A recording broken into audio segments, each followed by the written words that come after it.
CM Jagan పై దాడికి సంబంధించి ఈసీకి ఫిర్యాదు చేశారు వైసీపీ నేతలు. హింసను ప్రేరేపించేలా చంద్రబాబు ప్రసంగాలు చేస్తున్నారని ఫిర్యాదులో పేర్కొన్నారు. సీఎంపై దాడి ఘటన కేంద్రంగా టీడీపీ వైసీపీ నేతల మధ్య మాటల యుద్ధంతో ఏపీ రాజకీయం మరింత హీట్ ఎక్కుతోంది. తమ్ముళ్ళు ముగ్గురు కలిసిన తర్వాత వేరే వాళ్ళకు చోటుందా అని మిమ్మల్ని అడుగుతున్నా, గెలుస్తారా అని మిమ్మల్ని అడుగుతున్నా. అందుకే కొత్త కొత్త డ్రామాలతో ఈ ముఖ్యమంత్రి వస్తున్నాడు. డ్రామాలు ఆడుతూ ఉంటే మీరు కూడా మోసపోవడానికి సిద్ధంగా లేవని చెప్పాలి. అవునా కాదా అని అడుగుతున్నా.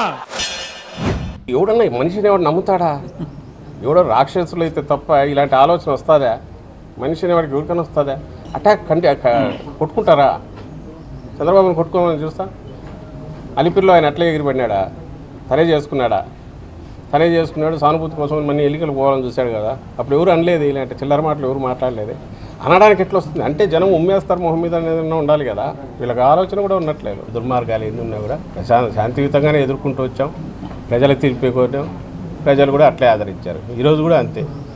వాడు ఎవడో చేసిన వాడు ఎవడో దొరకడం ఎట్లా, చట్టం దాని పని చేసే దానికి తగినట్టు మనం వీలైనంత వరకు వాళ్ళకి స్పేస్ ఇవ్వాలనే ఆలోచన.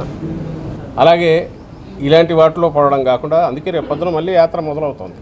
ఈరోజు విశ్రాంతి తీసుకుని రేపొద్దున మొదలవుతుంది. అల్టిమేట్ ఇది ప్రజా కోర్టులో ఉన్నాం. ప్రజల నిర్ణేతలు వాళ్ళు నిర్ణయించుకున్నారు.